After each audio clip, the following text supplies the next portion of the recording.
Eh bien, salut! Ça peut paraître étrange d'expliquer comment rouler en été quand il fait beau. C'est pas comme en hiver avec la neige, le brouillard, le verglas et tutti quanti. Les dangers en été sont largement à la hauteur de ceux rencontrés à la mauvaise saison. En été, on s'équipe, comme en hiver, sans mettre les vêtements chauds par-dessus.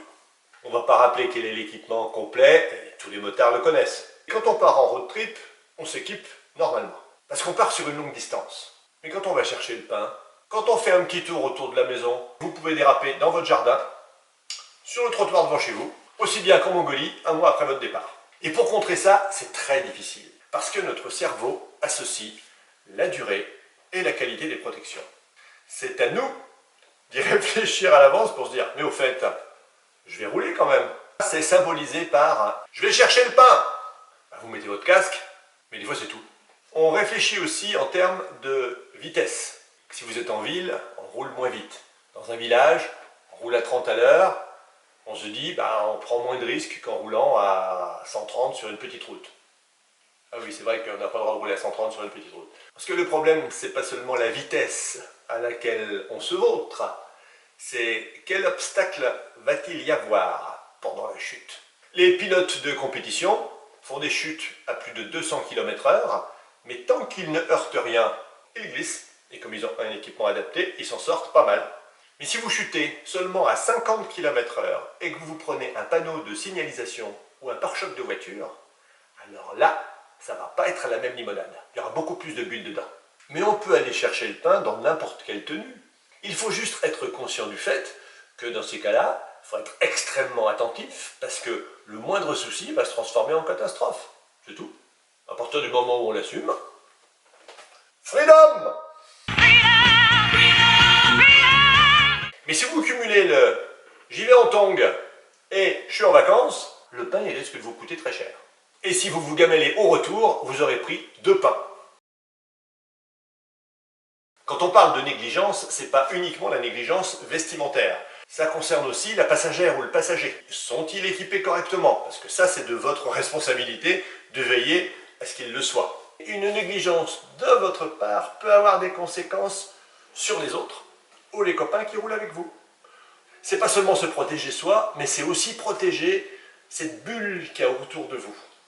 Idem pour l'entretien de la moto, l'arrimage des bagages, c'est un tout. Mais il ne faut pas jouer les moralisateurs. Après tout, chacun est libre de faire ce qu'il veut. C'est la liberté individuelle. Moi, je suis contre les obligations de porter tel et tel équipement. Parce que c'est la loi. Non, je pense qu'on a tous du bon sens et qu'on a intérêt à le faire. Mais dès que ça devient obligatoire, ça m'énerve un peu. Non, ça m'énerve même beaucoup. On ne porte pas son casque uniquement parce qu'on a une amende si on se fait arrêter. 1. C'est plus confortable de rouler avec un casque. Et 2. Si on se vautre, on garde sa tête. Critiquer ceux qui roulent sans être habillés complètement, c'est pas sain. Et puis vous oblige pas à faire la même chose. Vous êtes équipés, pas eux. Je vois des fois passer ça sur des forums, notamment sur des photos qui datent des années 60, 70, 80, où c'était encore olé olé, youpla. Les photos elles correspondent à une époque donnée, et puis c'est bon quoi. On est dans une société où si on ne respecte pas les codes, on devient vite un mauvais citoyen. Si on commence à juger les autres tout simplement parce qu'ils ne font pas comme vous, c'est une pente savonneuse. Moi aussi je trouve ça débile qu'il y en a qui roulent avec des baskets. Mais c'est leurs pieds, c'est pas les miens. Pour moi un motard c'est quelqu'un qui roule en moto. Point final. Il y en a qui roulent toute l'année, ok. Il y en a qui roulent que quand il fait beau, ok. Où est le problème?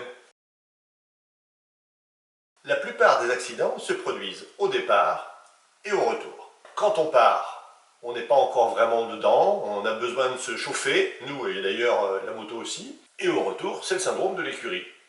C'est bon, je connais la route, je suis bientôt arrivé, donc c'est tranquille. Et en se relâchant, c'est là qu'on risque le problème. Quand on le sait, on fait l'inverse. Où est celui qui va faire demi-tour ou qui va me griller le stop? Du coup, comme on s'y attend, quand il se passe rien, tout va bien. Mais s'il se passe quelque chose, on est prêt.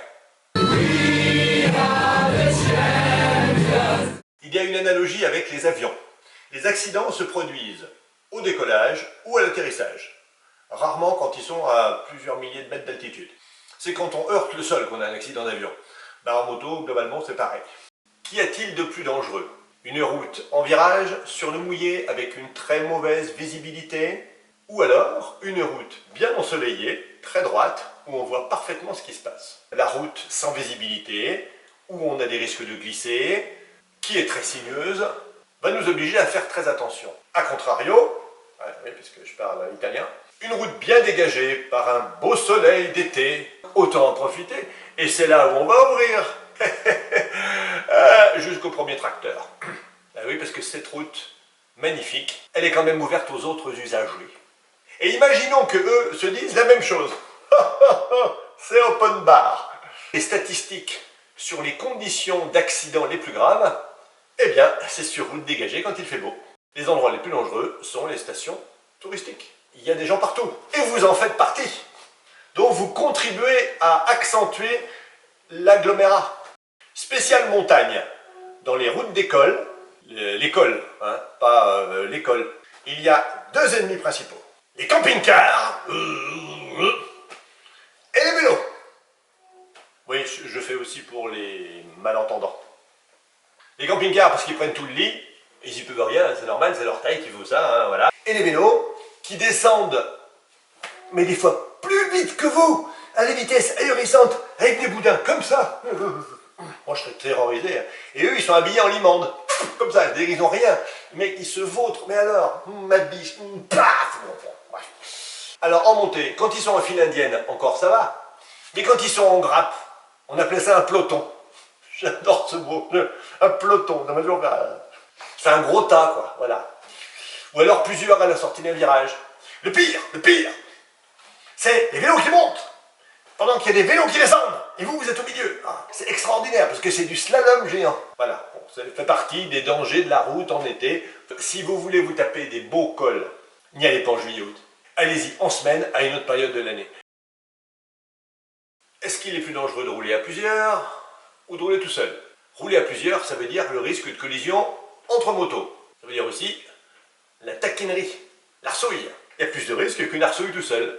D'autant qu'on fait rarement une arsouille tout seul. À plusieurs, c'est là où ça devient fun, évidemment. Le manque de vigilance vient aussi de la fatigue. La somnolence qui s'installe insidieusement. Petit mal de cou, mal de dos, mal au poignet. Alouette, gentille alouette. Faites une pause. Ah, pas une pause d'une heure, c'est pas nécessaire, mais une pause d'un quart d'heure, 20 minutes.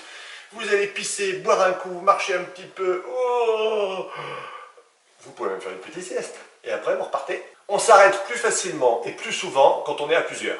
Ben oui, c'est plus sympa. On va échanger autour d'un café, on va discuter. Tout seul, on a tendance à repousser l'échéance de l'arrêt. On dit, oh, c'est bon, je me fais encore 20 bornes. Pour retarder l'apparition de la fatigue, vous vous programmez en fonction de la distance à parcourir et du temps que vous allez passer sur la route. Si on a 200 km à faire, on a mal aux fesses au bout de 150. Si vous avez 800 km à faire, vous aurez pas mal aux fesses après 150 km. Parce que votre cerveau va considérer que ces 150 km sont juste une petite partie du kilométrage total. Le cerveau prévoit une réserve d'énergie pour ça. Il anticipe sur l'effort à venir. La moto, c'est du sport. Même si on ne fait pas du tout-terrain ou des exploits, physiquement, il faut être en forme pour conduire une moto. Sinon, ben on va au tas.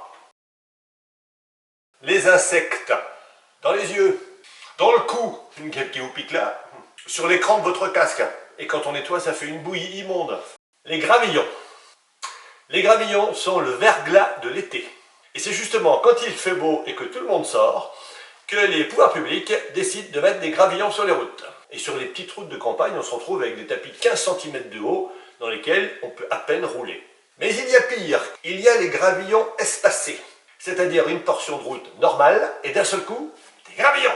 Une portion de route normale, et d'un seul coup, des gravillons. Autant dire qu'il faut avoir l'œil exactement comme sur le verglas en hiver. Alors je ne vous dis pas les projections de gravillons dans le casque, dans les jambes de la part des autres véhicules. C'est simple, il y a des routes dans les campagnes, on se croirait sur des pistes africaines. Ça permet de faire du tout-terrain avec des motos de route, des fois qu'on s'ennuie.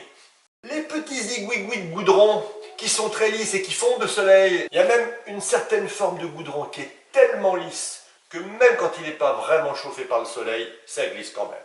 On passe sur les bandes blanches, les passages piétons. Alors en bord de mer, il y a du sel, il y a du sable, que des choses qui glissent. Vous me direz que j'exagère un peu, eh ben tant mieux, hein, vous tomberez moins. Sur la route, il n'y a pas de vacances.